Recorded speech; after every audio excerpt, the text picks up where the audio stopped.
కన్యరాశి వారు జ్యేష్ఠమాస అమావాస్య ఆరుద్ర నక్షత్రము శుక్రవారం సందర్భంగా ఎలాంటి విధి విధానాలు పాటించాలో ఈ వీడియోలో సవివరంగా సంపూర్ణంగా తెలుసుకుందాం.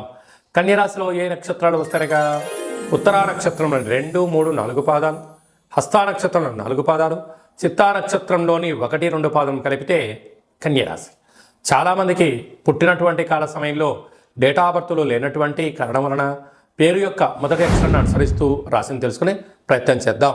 టో, పా, పి, పు, ష, అణ, ఠ, పే, పో అక్షరాల వారు కూడా కన్యరాశి జాతకులే. కన్యరాశి యొక్క అధిపతి బుధ భగవానుడు.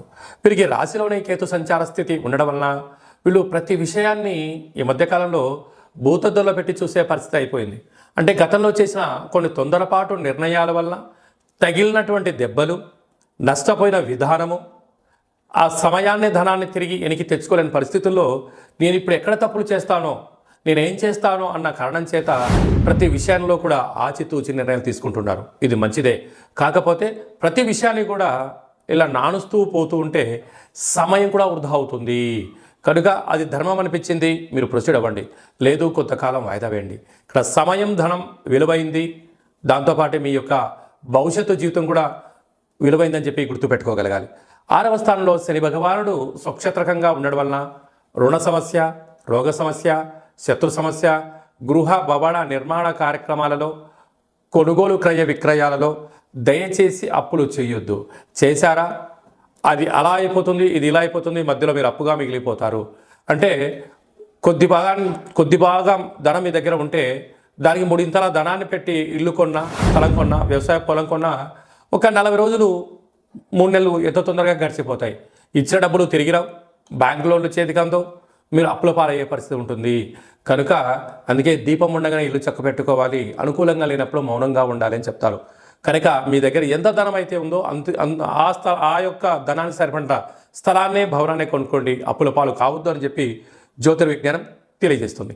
సప్తమంలో రాహు ఉండడం వల్ల శత్రువులు ఎక్కువ. అష్టమంలో కుజుడి యొక్క ప్రభావం స్వక్షేత్రకంగా ఉండడం వలన మీ జన్మ నక్షత్రం రోజున పూర్ణిమ, అమావాస్య తిథులు ఎందున, అష్టమి తిథులు ఎందున దూర, వాయు, జల ప్రయాణాలు పెట్టుకోవద్దు. ఆవేశానికి దూరంగా ఉండండి. అప్పులు ఇవ్వద్దు, అప్పులు తెచ్చుకోవద్దు. మితిమీరిన వేగంతో వాహన ప్రయాణం చేయొద్దు. భాగ్యస్థానంలో దేవగురు బృహస్పతి సంచారం చేయడం వలన భార్యాభర్తల మధ్య విభేదాలు, ప్రేమికుల మధ్య ఆటంకాలు, పార్ట్నర్షిప్ వ్యవహార కార్యక్రమాల్లో స్వల్పమైనటువంటి భేదాభిప్రాయాలు వచ్చే అవకాశాలు ఉన్నాయి. కనుక వీటిని వినండి, చిరునవ్వుతో స్వీకరించండి. మీరు తొందరపడి మాటను జారవద్దు, రియాక్ట్ అవ్వద్దు. నెగిటివిటీని, శత్రువులను మూట కట్టొద్దు. ఏడాది తర్వాత రవి భగవానుడు మిథున రాశిలో శుక్రుడితో కలిపి సంచారం చేయడం వలన వృత్తులు, ఉద్యోగాలు, వ్యాపారాలు, విదేశాలకు వెళ్ళాలి, కొత్త ఉద్యోగ ప్రయత్నం చేసేవారికి ఇది చాలా మంచి కాలము అని చెప్పి గమనించాలి.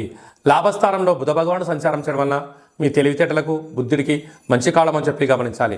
కనుక అమావాస్య అనగానే అమ్మవారి పూజకు, కాళభైరవుడి పూజకు విశిష్టత. కళవు వెంకటనాయక అన్నట్టుగా వెంకటేశ్వర స్వామి వారికి ఒక తులసిమాలను సమర్పించడం, కాళభైరవ స్వామి యొక్క దీపము, కాళభైరవ స్వామి వారి యొక్క సౌభాగ్య ముడుపు, కాళభైరవ అష్టకాన్ని వినడం, పక్షులకు, కుక్కలకు ఆహారాన్ని దానం చేయడం వలన ఈ సమస్యలన్నీ తొలగిపోతాయని చెప్పి గమనించాలి.